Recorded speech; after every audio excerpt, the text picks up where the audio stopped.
If you're a Christian and you feel like you can't stop eating when you're full, then this video is going to change everything.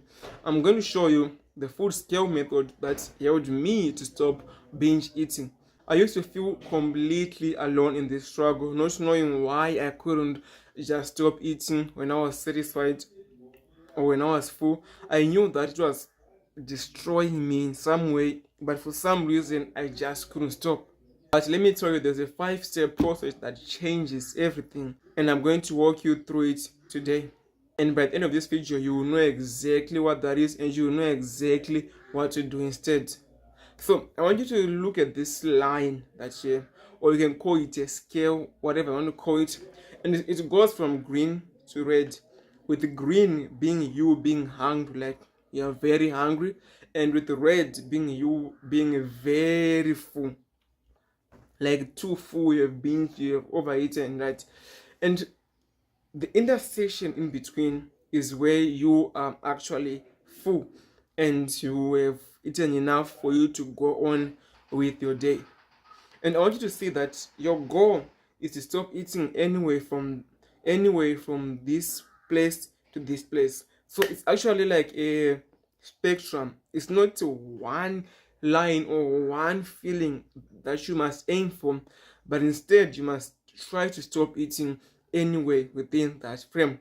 Now, a big mistake that you may make, which I made, a lot, is to think that there is a single point where you must stop eating, where you must make that right choice.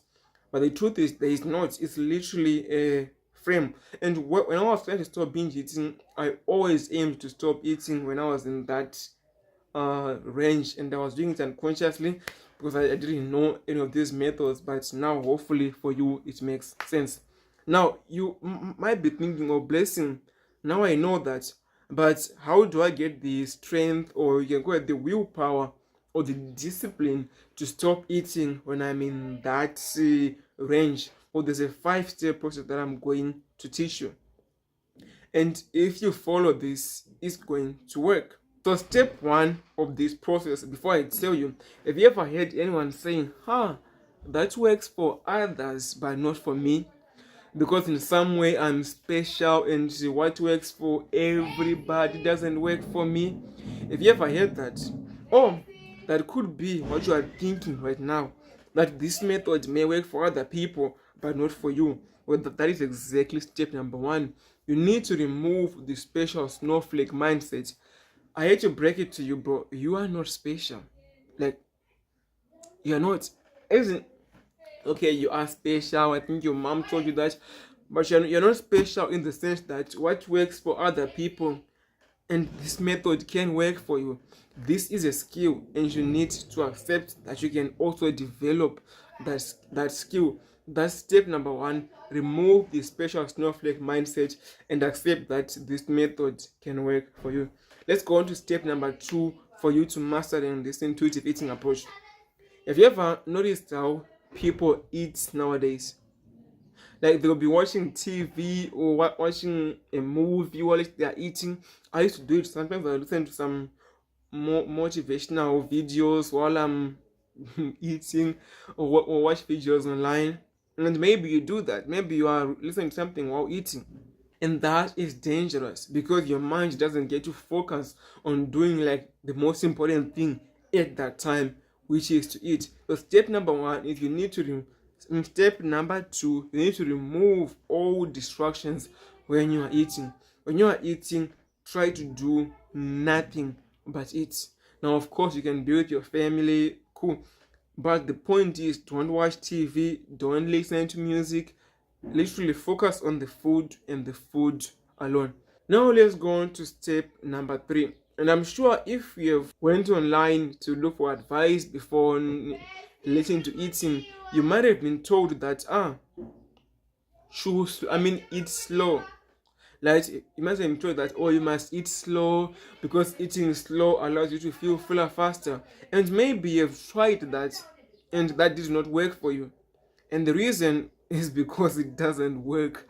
Like, just being told to eat slow doesn't work, because it's like telling someone just don't overthink, so don't do it. Instead, step number 3 is you must aim to chew 30 times per bite.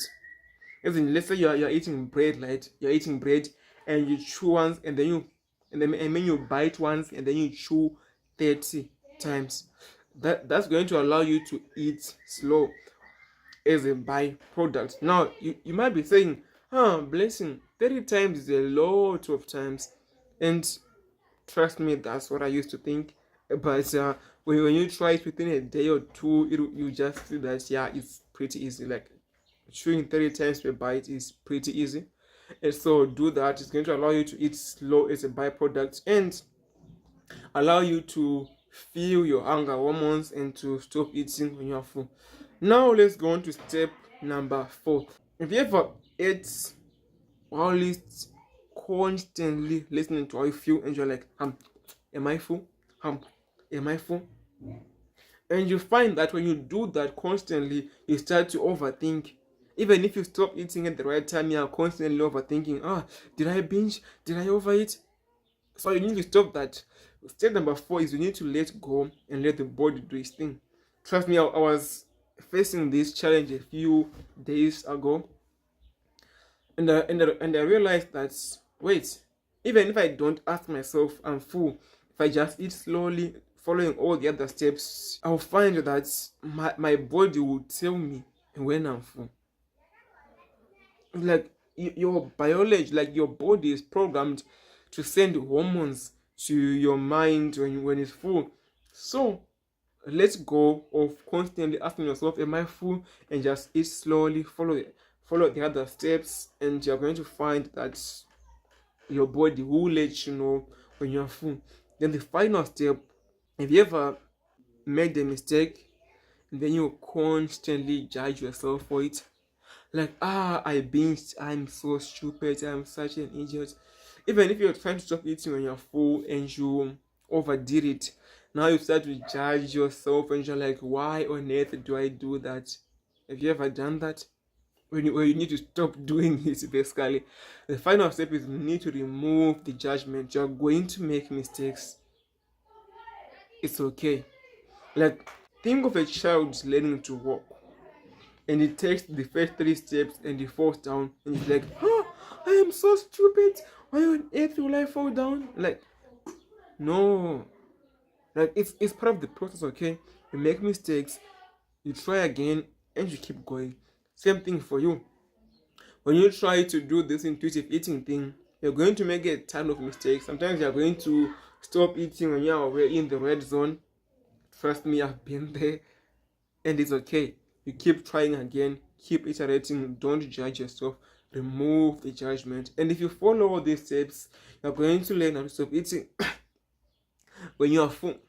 Now, if you want to stop binge eating altogether, then I made an entire video specifically about that. You can watch it right here, and I'll see you there.